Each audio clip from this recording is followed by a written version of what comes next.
In the chaos and thunder of the American Civil War, one group stood out on the battlefield, the Irish Brigade. They marched proudly beneath two banners, the familiar stars and stripes of their adopted home, and a brilliant emerald green flag from their homeland, emblazoned with golden harps and ancient Irish symbols. This flag was more than just cloth, it was a symbol of hope, memory, and identity. These men were mostly recent immigrants, many fleeing the devastation of famine and hardship in Ireland. They arrived in America seeking a new life, but instead found themselves facing poverty, discrimination, and suspicion in crowded city neighborhoods. Yet, when the Union called for volunteers, the Irish answered with legendary courage and a fierce sense of duty, determined to prove themselves on the field of battle. Their battle cry, "Fall Abala! Clear the way!"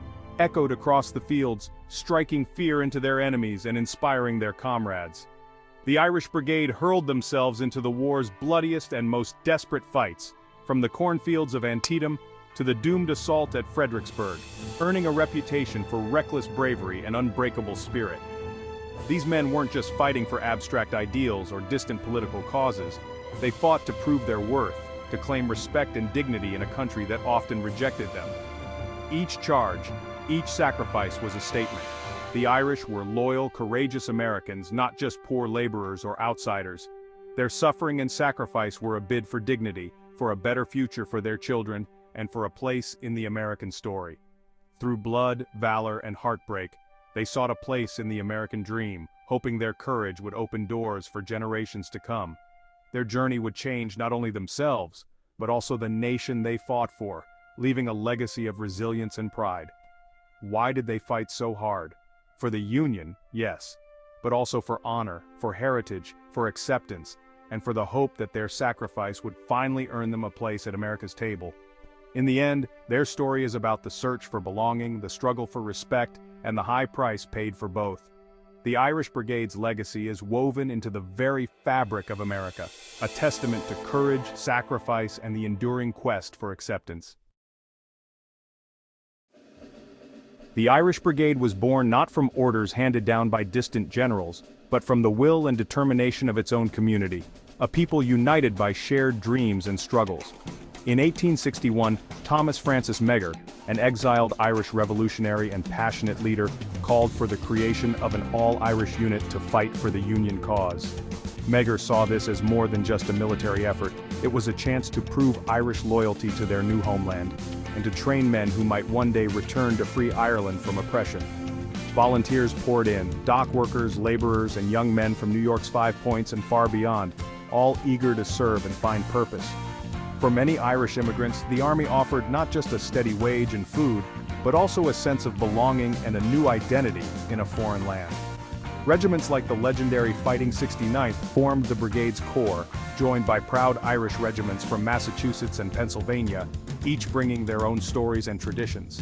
Their defiant spirit was clear from the very start, refusing to honor British royals, marching boldly with green flags that symbolized their heritage and hope, and bringing Father William Corby as their chaplain, a spiritual guide who would stand with them in the darkest moments. The brigade was more than just a collection of soldiers, it was a tight-knit community, brothers and neighbors bound together by heritage, faith, and a longing for acceptance. Their unity, forged through shared hardship and hope, would become their greatest strength in the brutal trials and bloody battles that lay ahead. Together they forged not just a fighting force but a legacy, a force that would leave an indelible mark on American history and on the hearts of all who knew their story. The Irish Brigade's courage was rooted in more than politics. It was personal. They fought to prove their loyalty in a country that doubted them, to silence prejudice and claim respect. Every charge was a rebuttal to slurs and stereotypes. Their bravery was a fight for acceptance, for a future where their children wouldn't face the same discrimination. Many carried a warrior spirit from Ireland's long struggle for freedom, seeing the Union's cause as a new battle for liberty. Their motivations, loyalty, honor, and heritage, fused into a tenacity that stunned friend and foe alike. They weren't just fighting for the Union, they were fighting for their place in America. The price they were willing to pay proved just how much was at stake. The Irish Brigade's strength came not just from its numbers but from the remarkable character and vision of its leaders, most notably Brigadier General Thomas Francis Meagher. Meagher was more than a commander. He was a symbol of hope and resilience for his men, a living embodiment of their dreams and struggles.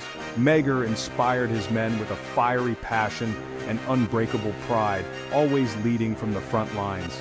He made every soldier feel like a vital part of an elite brotherhood, united by a common cause and a shared heritage. His presence on the battlefield was electrifying, and his words could rally even the most weary hearts.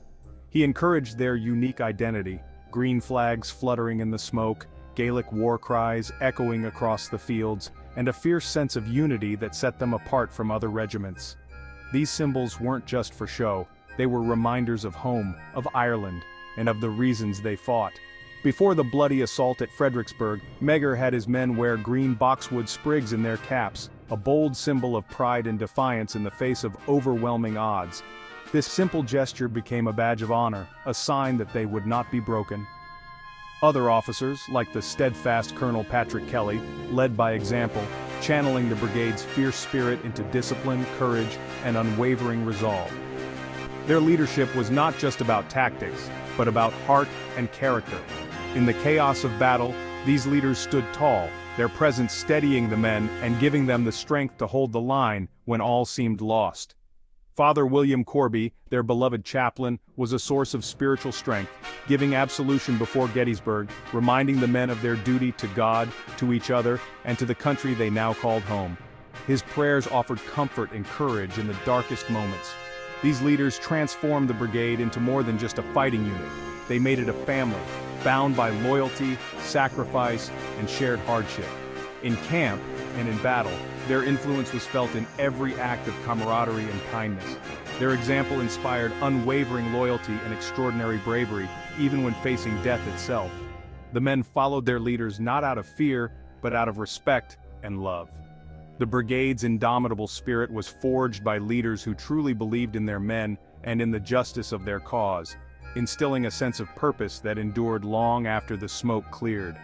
Through their leadership, ordinary immigrants were transformed into legends, heroes whose courage and sacrifice would be remembered for generations to come. The Irish Brigade's fame came from raw fighting spirit, not fancy tactics. Their signature move was the charge, advancing across open ground undeterred by enemy fire. They preferred old smoothbore muskets loaded with buck and ball, devastating at close range. The bayonet was their weapon of choice, and they drilled relentlessly for hand-to-hand combat. Their Gaelic war cry, "Fá a Balag," struck terror before every charge. This style demanded discipline and extraordinary courage, marching into a hail of bullets, knowing many would fall. Their unity and brotherhood gave them the strength to push forward when others broke. The brigade became a green and Gaelic fist, punching through Confederate lines. Their relentless advance left a trail of glory and sorrow. The Irish Brigade's fighting style became legend, but it came at a terrible cost. On September 17, 1862 at Antietam, the Irish Brigade faced its greatest trial. Ordered to attack the sunken road, Bloody Lane, they advanced in perfect formation under a storm of Confederate fire. Survivors recalled the enemy's bullets cutting men down like a scythe, but the brigade pressed on. Their green flag fell and rose again, a rallying point amid chaos. At close range, they unleashed a devastating volley, then stood toe-to-toe with the enemy for over an hour. Their ferocity pinned down the Confederates, allowing Union forces to flank the position. But the cost was staggering. Over half the brigade was killed or wounded. When relieved, they were a shadow of their former selves. Their sacrifice at Bloody Lane cemented their reputation for unmatched bravery. Antietam was a victory paid for in blood. The price they paid foreshadowed the trials yet to come. At Fredericksburg, December 1862, the Irish Brigade faced a death trap, ordered to assault Mary's Heights against entrenched Confederates. With green boxwood in their caps and Father Corby's blessing, they advanced into a storm of fire. They pressed closer to the stone wall than any other Union unit, bullets and canister tearing through their ranks. Unable to break the position, they stood their ground, trading volleys until forced to fall back. Of 1,200 men, fewer than 300 answered roll call that night. Their charge failed, but its bravery became legendary. Even Confederate generals admired their courage. Fredericksburg was the brigade's most tragic moment, unwavering in the face of certain death. Their ethos, sacrifice without hesitation, was on full display. The cost was almost unbearable, but their legend was sealed. The Irish Brigade's courage at Mary's Heights became a symbol of valor and loss. Their sacrifice echoed far beyond the battlefield. The Irish Brigade's heroism was bought with staggering losses. At Antietam and Fredericksburg, they were nearly destroyed. At Gettysburg, only a few hundred remained. Each casualty was a tragedy felt in Irish communities across the North. Sons, husbands, fathers lost. The pride of their early days gave way to sorrow as green flags became tattered symbols of sacrifice. Yet, their valor changed perceptions. Newspapers that once mocked them now praised their bravery. Prejudice faded as their blood proved their loyalty. By 1864, the brigade was so depleted it was disbanded. Its survivors forever changed. They had proven themselves, but at the cost of a generation. Their glory and tragedy were inseparable. The Irish Brigade's sacrifice became a powerful argument for inclusion in the American family. Their legacy was written in blood and courage. The Irish Brigade's story didn't end with the war, it became a legend. Veterans were celebrated, their sacrifices memorialized in poems, songs, and monuments from Antietam to Gettysburg. Their legacy is twofold, as warriors whose courage became military lore, and as immigrants who proved their worth. The Fighting 69th still serves today, carrying their traditions and motto, Fá Abalag. More importantly, the brigade changed how America saw immigrants, showing that loyalty is earned by commitment, not birthplace. Their story is a timeless reminder that America's strength comes from those willing to fight for its ideals. The Irish Brigade's courage and sacrifice helped redefine what it means to be American. They marched under two flags, but in the end, they wove them together. Their legacy is one of valor, belonging, and the enduring power of hope. The spirit of the Irish Brigade remains a vital part of the American story.